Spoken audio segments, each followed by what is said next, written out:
Saudara, mari kita ambil waktu pribadi di hadapan Tuhan sungguh-sungguh.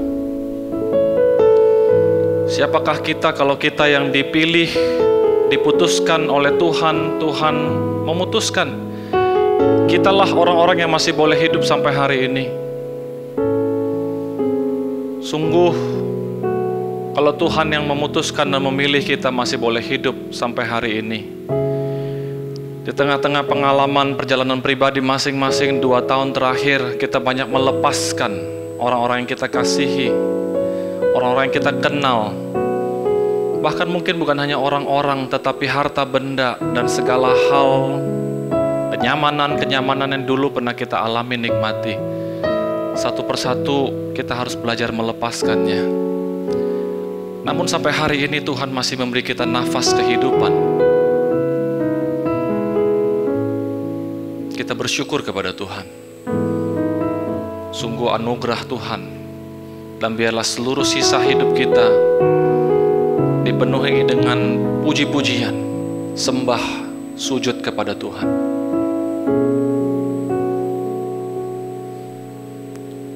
Kita berdoa. Bapa di surga, sungguh kami hadir di dalam rumah-Mu ya Tuhan, karena anugerah-Mu, karena pertolongan-Mu lah.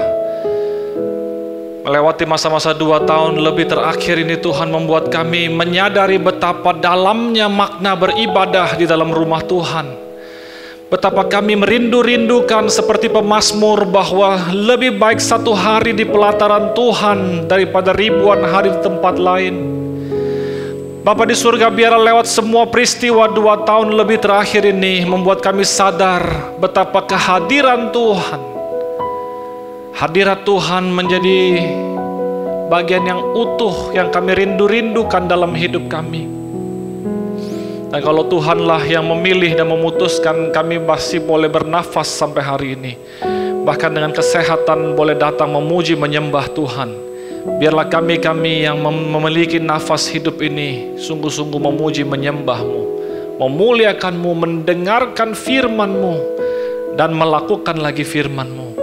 Dan bagi setiap kami yang sampai hari ini di tengah-tengah sakit, penyakit, dan pergumulan, segala kekhawatiran, kecemasan, ketakutan yang tak kunjung selesai, Bapa di surga, Tuhan lawatlah kami hari ini. Tuhan hadirlah dalam hidup kami. Tuhan berbicaralah kepada setiap kami. Dan bagi semua kami yang Tuhan berikan panggilan, kerinduan itu untuk memberitakan firman-Mu, Tuhan teguhkanlah panggilan itu dan Tuhan berbicaralah kepada kami masing-masing. Biar urapan-Mu menyertai yang berbicara, yang mendengarkan sepenuh-penuhnya, menerima pimpinan dan tuntunan Roh Kudus, firman, dimanapun kami berada, baik di rumah Tuhan hari ini maupun di berbagai tempat saat ini. Tuhan berbicaralah dengan bebas. Kami siap untuk mendengarkan dan rindu mentaati firman-Mu. Dalam nama Tuhan Yesus kami bersyukur, kami berdoa. Amin. Silakan duduk, saudara.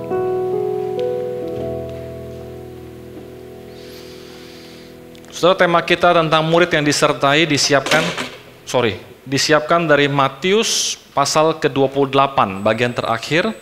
Tetapi saya ingin mengajak kita untuk melihat terlebih dahulu Matius yang pasal pertama. Nanti kita akan membaca bagian Matius terakhir pasal 28. Tetapi untuk yang awal kita lihat sebentar Matius pasal 1. Matius pasal 1 singkat, saudara, ayat 1 dituliskan, inilah silsilah Yesus Kristus, anak Daud, anak Abraham. Ayat kedua, Abraham memperanakan Ishak, Ishak memperanakan Yakub, dan seterusnya. Cerita itu jadi panjang, ini punya anak ini punya anak ini, terus, sampai kepada ayat ke-16. Matius 1 ayat 16. Yakub memperanakan Yusuf, suami Maria, yang melahirkan Yesus yang disebut Kristus. Ayat ke-17 dibuat kesimpulan, jadi seluruhnya ada 14 keturunan dari Abraham sampai Daud, 14 keturunan dari Daud sampai pembuangan ke Babel, dan 14 keturunan dari pembuangan ke Babel sampai Kristus. 14 kali 3, 42 silsilah keturunan khusus untuk dicatat di Matius pasal 1. Mengapa demikian? Saudara, banyak kali orang tidak terlalu mengerti waktu khusus baca Matius pasal 1, kadang-kadang bertanya-tanya, untuk apa silsilah sepanjang ini dituliskan sebegitu rupa? Sampai si pembaca terus dengan setia membaca sampai kepada bagian terakhir yang hari ini kita mau bahas, Matius pasal 28. Mari kita buka bersama-sama bagian terakhir. 5 ayat terakhir, Matius 28 ayat 16 sampai ayat yang ke-20. Saudara, 28 pasal Injil Matius di dalam kehendak Tuhan, rencana Tuhan memutuskan Injil Matius menjadi awal dari perjanjian baru dan dimulai dengan silsilah Yesus Kristus secara manusia lahir ini 42 keturunan. Lalu di dalam sepanjang 28 pasal, kalau saudara membaca dengan setia, maka saudara menemukan kisah bagaimana Yesus tumbuh dari bayi.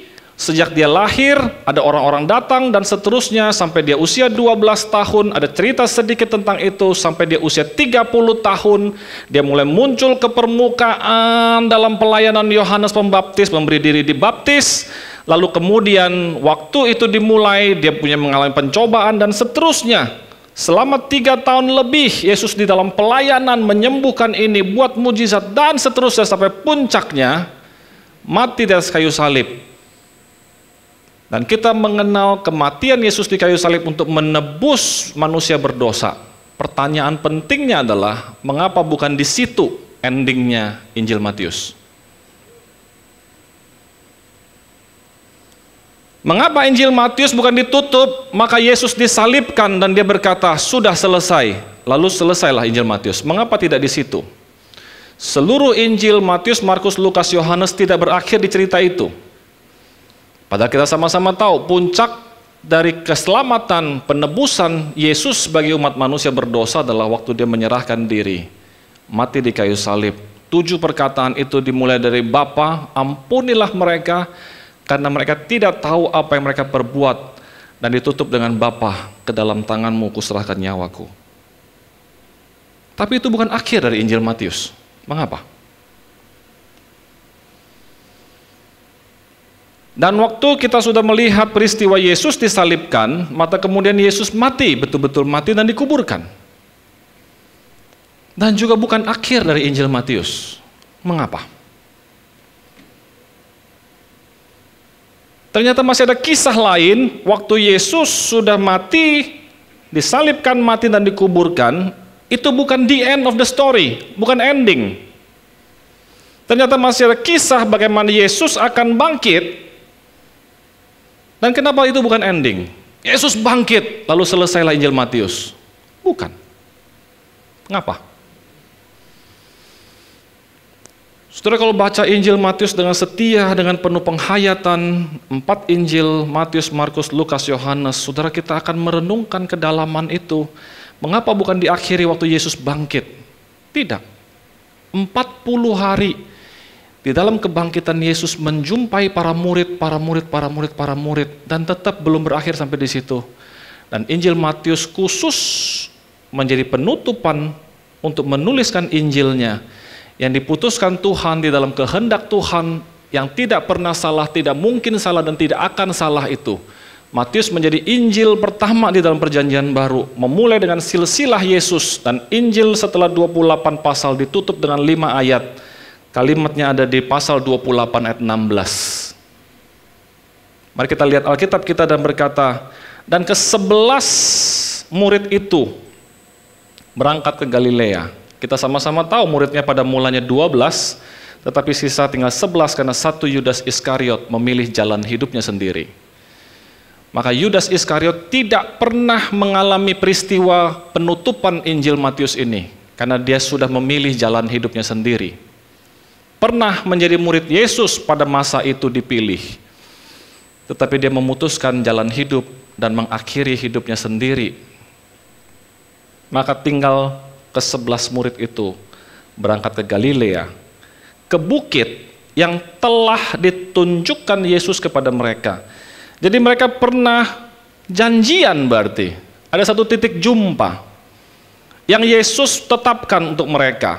Disinilah kita berjumpa ke bukit yang telah ditunjukkan Yesus kepada mereka. Ayat 17, baca sama-sama, 1, 2, 3. Ketika melihat dia, mereka menyembahnya, tetapi beberapa orang ragu-ragu. Lihat sebentar, ketika melihat dia, mereka dan seterusnya, siapa sampai duluan? Kita janjian di Galilea, bukit yang ditunjukkan. Alkitab tulis ketika melihat dia, mereka dan seterusnya, siapa sampai duluan? Betul. Saudara, waktu saya pertama kali menggali bagian ini, menjadi salah satu tugas waktu saya kuliah MDiv saya, saudara, saya sempat terhenyak. Wow, sebegitu detail kalimat ini perlu dicantumkan. Ketika melihat dia. Saudara, ini sebuah perjumpaan yang bukan Yesus berlambat-lambat untuk hadir di dalam janjian itu, seolah-olah untuk menegaskan, karena kalimat berikutnya adalah mereka waktu melihat dia menyembahnya, tapi tidak semua. Karena Alkitab dengan jujur mengatakan beberapa orang ragu-ragu. Saudara, Alkitab kita jujur sekali, hanya tidak menuduh, namanya tidak muncul. Tetapi Alkitab kita dengan jujur sekali, mereka udah janjian di bukit itu, dan mereka udah lihat Yesus, sebagian langsung menyembah, tetapi beberapa orang ragu-ragu. Sudah saya bayangkan kalau mereka janjian jam 7 malam atau jam 7 pagi, kita nggak jelas persisnya, intinya janjian, lalu Yesusnya belum sampai-sampai. Ya lebih banyak yang ragu lah ya kira-kira ya saudara ya. Apakah sesederhana itu? Saya tidak tahu, tetapi kalau mau dibuat sederhana, Yesus hadir duluan sebelum para murid hadir. Sudah berbeda sekali dengan otoritas yang ada di muka bumi ini. Kalau perjumpaan, pertemuan para menteri atau apa, saudara lihat menteri semua kumpul, udah kumpul semua, nanti baru presiden datang. Kan begitu. Meeting-meeting Tokopedia-nya lupa dimatiin ya. Nah, kalau meeting-meeting Tokopedia lah ya, ya bercanda. Dengan bos-bos besar, saudara, maka yang lain datang duluan, nanti bosnya belakangan hadir. Yesus menegaskan bahwa dia hadir duluan. Lalu murid-muridnya datang melihat dia, confirm Yesus ada di situ. Tetapi beberapa orang ragu-ragu. Nah, waktu beberapa orang ragu-ragu, apa yang Yesus lakukan? Ini menarik, ayat 18. Mari kita lihat sama-sama. Yesus menghardik mereka. Salah baca, bukan ya? Apa kalimatnya? Yesus mendekati mereka. Yesus bukan teriak dari tempat berdirinya. Seolah-olah kalau Yesus berdiri di sini dan mereka di sana, sebagian menyembah, sebagian ragu-ragu, Yesus mau melakukan sebuah tindakan. Yesus datang mendekati. Saudara, saya langsung ingat kisah tentang anak bungsu yang nakal itu, saudara. Saudara ingat cerita tentang anak bungsu yang nakal itu? Anak bungsu yang minta warisan pergi foya-foya itu? Waktu sudah habis total semua harta bendanya, dia kerja sama penjaga babi, dan dia melihat babi makan, dia nggak boleh makan. Kalau dia makan, babinya kelaparan. Babi udah selesai makan, sisa ampas itu makanan dia. Saudara, anak ini begitu kotor, begitu bau barangkali, begitu compang-camping, tapi hari itu dia teringat ayahnya, dan dia berjalan pulang ke rumah ayahnya. Dan Alkitab mencatat kisah itu, ketika ayahnya berdiri dan melihat anak itu, apa yang dia lakukan? Ayah itu menunggu sampai anaknya datang? Jawaban, tidak, saudara. Saudara buka lagi ya. Apa yang dilakukan ayah itu? Ayah itu berlari mendekati anak itu. Yesus memberi perumpamaan, ayah itu tidak diam di tempat waktu melihat anak itu dalam perjalanan pulang. Ayah itu berlari mendapati anak itu. Dan cerita tentang anak yang hilang, ayah itu tidak lagi terlalu peduli dengan kotor, bau, compang-camping. Ayah pada masa itu dengan tampilan yang begitu rapi dan sopan seharusnya, kalau lihat tradisi, memeluk anak itu. Dan dia berkata, anakku yang telah mati hidup kembali, anakku yang hilang telah ditemukan kembali. Seolah-olah Yesus waktu mendekati mereka dan berkata, kalimatnya adalah begini. Ayat 18, Yesus mendekati mereka dan berkata sama-sama, kepadaku telah diberikan segala kuasa di surga dan di bumi. Karena itu pergilah, jadikanlah semua bangsa muridku dan baptislah mereka dalam nama Bapa, Anak, dan Roh Kudus. Saya baca lebih cepat karena saya ingin putar balik penjelasan nanti. Dan ajarlah mereka melakukan segala sesuatu yang telah kuperintahkan kepadamu. Dan kalimat penutupnya sama-sama, dan ketahuilah aku menyertai kamu senantiasa sampai kepada akhir zaman. Saudara, Yesus menjalani kisah hidupnya. Di dalam perjalanan itu, Yesus waktu dia bangkit dari setelah dibaptis oleh Yohanes Pembaptis, sudah dalam perjalanan Yesus menjalani proses kehidupan, Matius namanya dulu bukan Matius, namanya adalah Lewi. Kerjaannya adalah pemungut cukai. Nah, saudara yang tahu ceritanya lebih enak belajarnya. Saudara yang belum tahu cerita ini ya nggak apa-apa. Jadi masa lalu penulis ini bukan langsung orang Kristen baik-baik. Masa lalu penulis ini adalah mantan pemungut cukai. Mantan pemungut cukai. Sama seperti yang menulis surat Roma, 1 Korintus, 2 Korintus, Filipi, Galatia, Efesus, dan seterusnya, saudara. Penulisnya adalah Rasul Paulus. Apakah langsung lahir jadi anak Tuhan yang baik? Bukan. Nama aslinya Saulus. Saulus dikenal sebagai orang yang mengejar-ngejar orang Kristen dan membunuh orang Kristen. Lalu Yesus berjumpa dengan dia dan hidupnya diubahkan.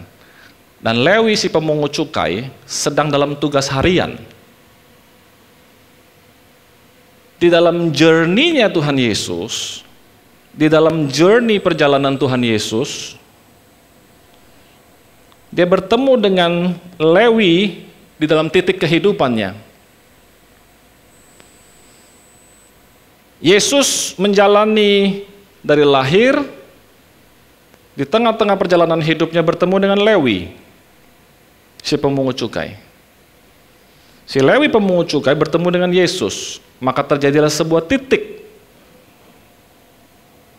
Kalau tidak ada titik, saudara, hidup ini tinggal lurus, maka terus begitu.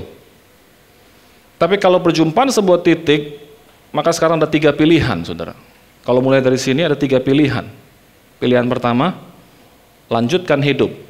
Setuju? Pilihan kedua, hidup terus menurun. Pilihan terakhir, hidup ke atas. Dan kita sama-sama yakin Injil ini ditulis setelah semua cerita tentang Yesus itu selesai. Jadi Injil Matius ditulis setelah Yesus sudah selesai semua, nanti kemudian Matius menuliskan. Tentu kita percaya bahwa itu di dalam rencana Tuhan, kehendak Tuhan, bahasa teologianya ya Tuhan sendiri yang memberikan iluminasi itu dan sebagainya. Intinya Tuhan memilih dari 12 rasul, tidak semua menuliskan Injil. Sudah Injil Matius, Markus, Lukas, Yohanes. Tidak semua adalah rasul. 4 ini bukan rasul. Tidak semua rasul. Dan rasul ada 12. Tidak semua menulis dan tidak semua jadikan kitab suci, firman Tuhan. Tuhan memutuskan yang menuliskan ini Injil dan masuk ke dalam bahasa teologinya kanonisasi 27 kitab perjanjian baru, diputuskan Tuhan penulis pertama yang akan masuk ke dalam perjanjian baru adalah mantan pemungut cukai. Mantan pemungut cukai. Nanti Petrus juga menulis surat di belakang 1-2 Petrus, tulisan surat itu. Tetapi ini mantan pemungut cukai. Memulai dengan silsilah, lalu kemudian melanjutkan cerita. Dan waktu dia tutup kisah ini, kenapa tutupnya di bagian terakhir berkata, dan ketahuilah, aku menyertai kamu sampai kepada akhir zaman. Saudara gali lebih dalam dan kita ingin dapat kesimpulan beberapa untuk hari ini, tapi saudara saya dorong untuk membaca dan merenungkan sendiri bagian yang membuat saya terharu sekian lama. Setiap kali merenungkan ini karena saya pernah melakukan tugas ini dan terharu sekian lama. Saudara, Alkitab dengan jujur mencatat, yang pertama mari kita lihat ayat yang tadi 16, 17. 11 murid itu janjian, Yesus tidak pernah berhenti untuk terus memimpin para murid yang dia pilih. Pada akhir, at the end, waktu saya sebelum mati, kita janjian dulu. Sebelum mati. Jadi Yesus sudah janjian sama mereka sebelum Yesus disalibkan. Sebelum Yesus disalibkan, mereka udah janjian. Sebelum Yesus mati, nanti kita janjian ketemu di situ. Nah, Yesus lalu mati di kayu salib. Murid-murid terserak-serak menjadi orang-orang yang kehilangan harapan, ketakutan. Bahkan ada muridnya yang menyangkal pernah mengenal Yesus 3 kali sebelum ayam berkokok. Ketakutan, terpencar-pencar, hidup dalam ketakutan, kekhawatiran, ketidakpastian, saudara. Ketidakpastian. Karena mereka tidak tahu bahwa Yesus akan bangkit. Dan Yesus akan menampakkan diri dan Yesus punya rencana. Mereka tidak tahu, tetapi Yesus tahu dan Yesus punya rencana. Kalimat pendek saya ulang. Para murid tidak tahu dan tidak punya rencana kalau terjadi sesuatu. Yesus tahu bahkan punya rencana. Maka dia janjian untuk ketemu. Saudara bayangkan kalau janjian sama orang, terus abis janjian dia mati. Apa yang terjadi? Sudah tercerai-berai. Keraguan, ketakutan, kecemasan, kebingungan tanpa arah. Barangkali hari ini ada orang-orang Kristen yang mengalami perasaan pikiran yang sama, keraguan yang sama. Contohnya lain. Mungkin harta benda hilang, mungkin sakit penyakit, mungkin orang-orang yang jadi tumpuan harapan, sakit-sakitan dan meninggal. Murid-murid Yesus pernah mengalami masa-masa di mana mereka kebingungan, takut, ragu dan bingung. Tapi itu bukan akhir dari cerita. Saudara, itu bukan akhir cerita. Yesus disalib itu bukan akhir cerita.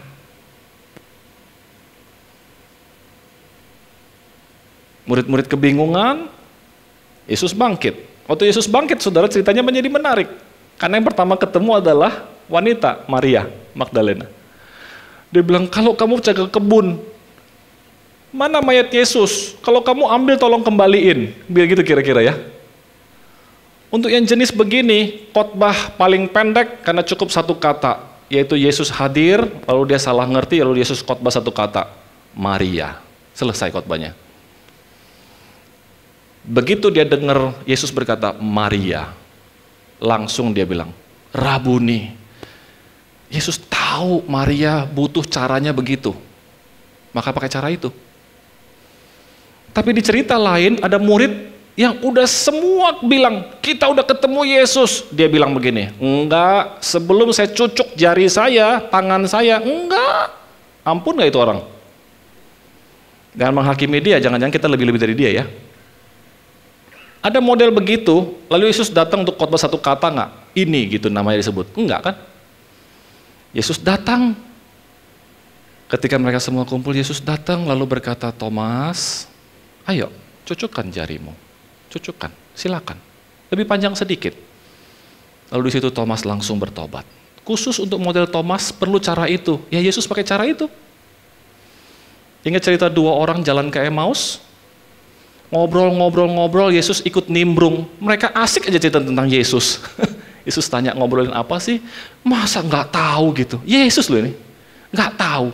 Terus sampai jalan, sampai masuk rumah, sampai makan sama-sama, sampai Yesus sudah pecahkan roti, baru Yesus gitu. Mana lebih rohani? Maria Magdalena, Thomas, sama 2 orang di Emmaus? Pertanyaan kedua ya, mana yang lebih ngeyel? Maria Magdalena, Thomas atau 2 orang? Jawabannya nggak ada. Coba setiap orang unik. Gak usah merasa diri lebih rohani, lebih hebat dari orang. Enggak.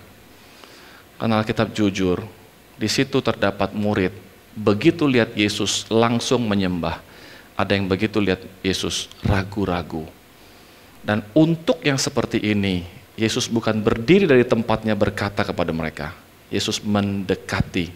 Seolah-olah mendekati dan berkata dengan lembut. Saya membayangkan bukan suatu nada yang keras. Nada yang lembut tapi ada ketegasan dan kejelasan. Kepadaku telah diberikan segala kuasa di surga dan di bumi.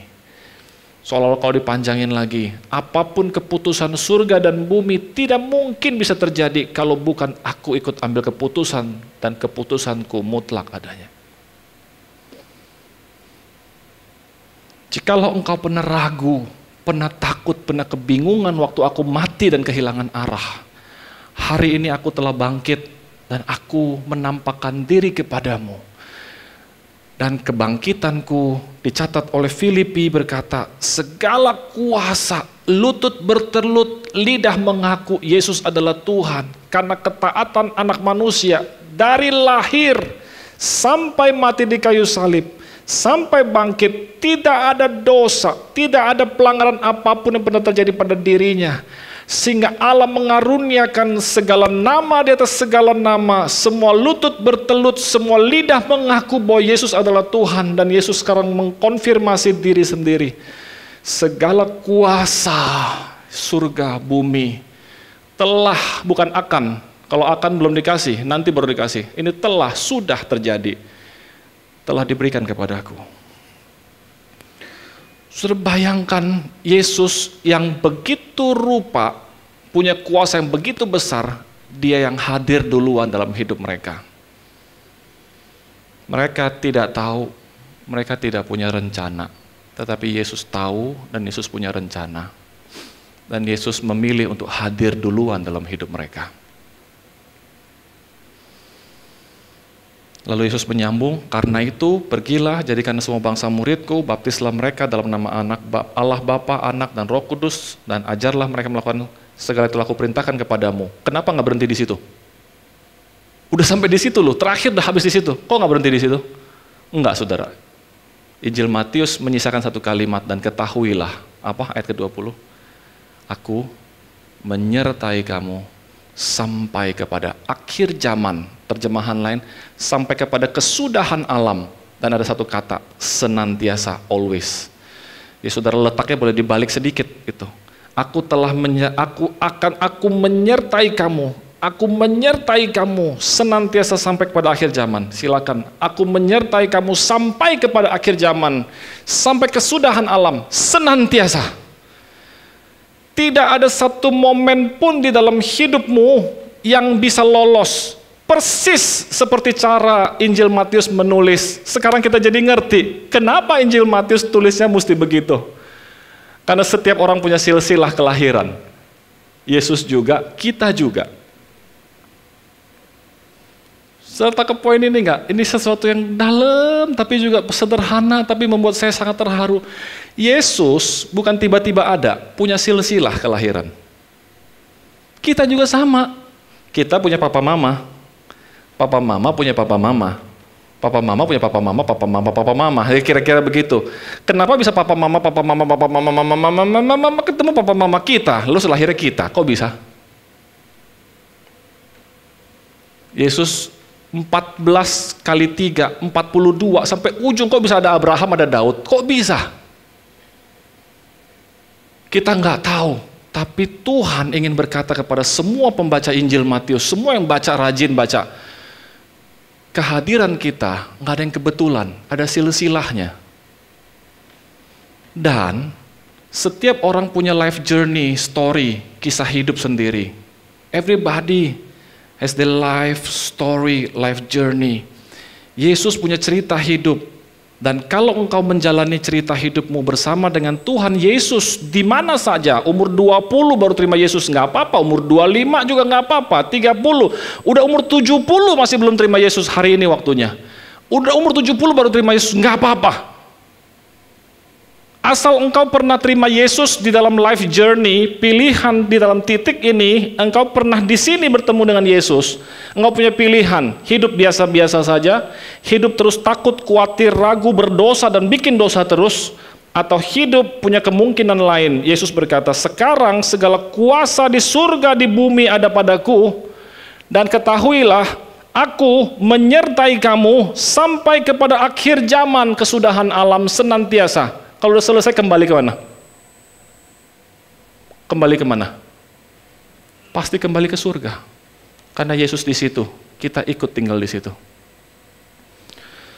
Maka penutup bagian ini dibuat sedemikian rupa. Apapun peristiwa hidupmu, kamu pernah disiksa, aku pernah, Yesus pernah disiksa. Kamu pernah difitnah, aku juga pernah, Yesus pernah difitnah.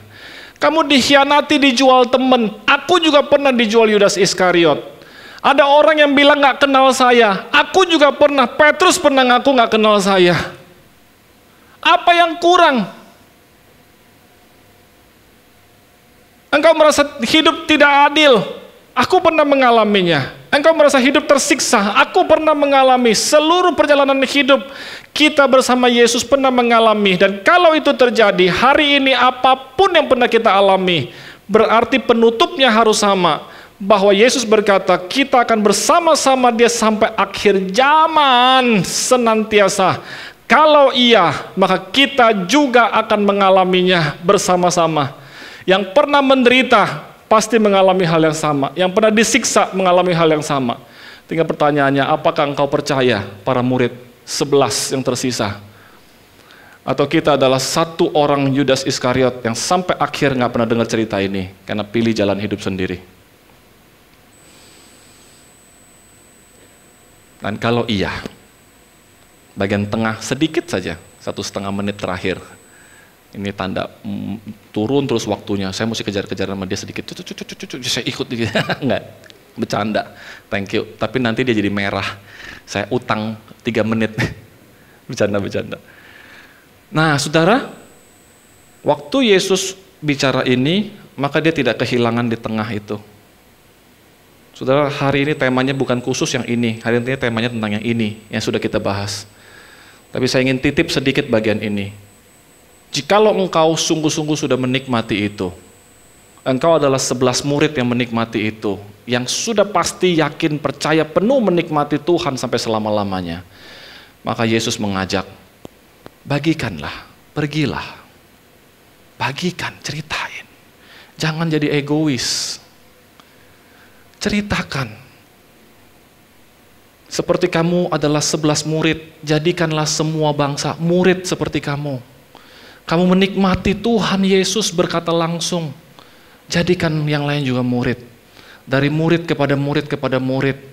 Dan waktu kamu melakukan itu, titip satu, ingatkan mereka.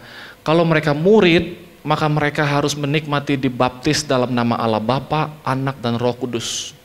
Baptisan adalah kembali, welcome home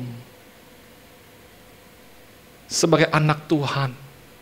Semua yang belum pernah mengalami baptisan, kita perlu menyerahkan diri satu kali, memberi diri dibaptis, karena itu adalah welcome home, pulang kembali, mati dan bangkit bersama Kristus. Dan penutup kalimat itu ada 4 kata kerja. 1, pergilah. 1, jadikanlah murid. Yang ketiga, baptislah. Yang keempat apa? Ajarlah. Dan kalimat ini ya, ajarlah mereka melakukan segala sesuatu yang telah kuperintahkan kepadamu. Termasuk yang ini nggak? Udah tinggal 1 menit, 2 menit lagi selesai nih. Ayo. 4 kata kerja, pergilah. Jadikanlah murid. Baptislah. Terakhir, ajarlah mereka melakukan segala sesuatu yang telah kuperintahkan kepadamu. Termasuk perintah yang ini nggak? Iya. Termasuk kisah penutup. Kenapa nggak ajarlah mereka melakukan segala sesuatu yang telah kuperintahkan kepadamu? Selesai. Enggak, Yesus nggak mau penutup di situ. Karena bukan itu. Yang penting adalah apa yang dibagikan dan apa yang diceritakan. Dan bilang sama mereka semua, ketahuilah, Yesus menyertai kita sampai akhir zaman, sampai kesudahan alam. Ajari mereka semua yang kuperintahkan. Anak-anak Tuhan kadang-kadang ngalamin ketakutan, khawatir, cemas, bingung. Wajar nggak? Wajar. Tapi jangan diteruskan, rugi. Sungguh-sungguh, kalau boleh kalimat pendek, wajar. Siapalah kita manusia kadang-kadang takut, khawatir, cemas, bingung, ya kan? Oke, tapi jangan diterusin, rugi betul. Alamilah perjumpaan dengan Yesus dari sejak dia lahir sampai dia pulang kembali ke surga. Semua kita punya silsilah lahir, punya cerita hidup. Yakinlah kita juga akan pulang ke surga. Kalau di dalam hidup kita pernah ketemu sama Tuhan Yesus. Pertanyaannya, kita sudah ketemu Tuhan Yesus atau belum? Kalau belum, ini saatnya. Buat yang sudah ketemu Tuhan Yesus, jangan nikmati sendirian. Bagikan. Yang lagi ragu-ragu dan takut, khawatir, cemas, nggak ada yang bisa menghibur kita. Selain percayalah, Yesus yang berkata, semua kuasa surga bumi di tangan Yesus. Dan dia sertai kita sampai akhir zaman. Penderitaan ini sebentar saja. Kesulitan ini sebentar saja. Tapi hidup bersama Yesus itulah yang selama-lamanya. Apapun pergumulan kita masing-masing, Tuhan tahu. Mari kita berdoa. Setiap orang membawa hidupnya secara pribadi. Yang belum pernah bertemu dengan Yesus secara pribadi, hari ini rugi kalau enggak ikut Tuhan Yesus sungguh-sungguh. Terimalah Tuhan Yesus dan nikmatilah ceritanya Yesus. Yang sudah mengalami Kristus dan sepanjang khotbah ini tidak terlalu ngerti cerita-cerita tadi di Alkitab, ada cerita Maria Magdalena, ada cerita ini, enggak terlalu ngerti. Barangkali ini waktunya mulai rajin baca Alkitab. Sungguh-sungguh, saudaraku, mulai rajin baca Alkitab. Kisah-kisah itu ada di sana. Buat teman-temanku, saudara-saudaraku, rekan-rekanku yang sangat mengerti tema ini, pembicaraan dari awal, semua kisah, contoh, dan semuanya tidak asing. Mari bersama-sama, jangan ini jadikan hanya cerita yang kita ingat dan kita hafal dan mengerti. Mari kita lanjutkan, growing bukan hanya dalam knowledge, tetapi growing di dalam experiencing God, mengalami Tuhan. Teman-temanku, rekan-rekan, saudara-saudaraku, mari kita alami Tuhan. Diteguhkan lagi. Kalau di antara kita bahkan di dalam pelayanan, kehidupan ada khawatir, takut, cemas, hari ini biar Tuhan meneguhkan lagi. Dan setelah kita disembuhkan dan dipulihkan, mari kita pergi menghibur, menguatkan yang lain. Kita pernah takut, tapi dipulihkan. Thomas pernah ragu, tapi disembuhkan, dipulihkan, dan pergi melayani sampai ke India sana. Petrus pernah menyangkal Yesus, tetapi bertobat lagi, dan waktu dia berkhotbah 3.000 orang terima Tuhan Yesus. Barangkali kita punya kisah tentang kesulitan kita, pergumulan kita. Teman-teman, saudara-saudaraku, rekan-rekanku, saudara-saudara rohaniku, hari ini biar tema ini meneguhkan. Yesus menyertai kita sampai akhir. Pasti lewat. Percayalah, badai ini pasti berlalu. Kalaupun tidak di dunia, di surga semua pasti sudah selesai. Mari ceritakan itu, bagikan itu, supaya ada orang lain juga jadi muridnya Tuhan Yesus. Bapa di surga, Engkau yang paling mengenal siapa kami satu persatu. Berfirmanlah kepada kami secara pribadi, jumpailah kami secara pribadi. Seperti Engkau mengenal Maria Magdalena, dengan cara itu Engkau mendekatinya. Seperti Engkau mengenal Thomas, dengan cara itu Engkau mendekatinya. Seperti Engkau mengenal 2 orang yang jalan di Emmaus, dan dengan begitu Engkau mendekatinya. Dan sekarang seperti di antara 11 ada yang ragu-ragu, dan dengan cara itu Engkau mendekatinya. Bapa di surga, dekatilah kami dengan cara kami seperti yang Tuhan kehendaki. Tuhan teguhkan, kuatkan, hiburkan kami lagi, dan utuslah kami, pakailah kami ke tempat-tempat yang Tuhan tunjuk bagi kami. Terima kasih Bapa. Firman-Mu kiranya terus bergerak, Roh-Mu terus bekerja. Anugerah panggilan-Mu terus menghampiri satu demi satu ya Tuhan. Dan kami di tempat kami masing-masing berkata iya kepada Tuhan. Iya kepada Tuhan. Terima kasih Bapa. Kami serahkan gereja kami, seluruh pergumulan hamba-hamba Tuhan, pengurus dan semuanya dalam tangan-Mu. Dalam nama Tuhan Yesus, kami bersyukur, kami berdoa. Amin.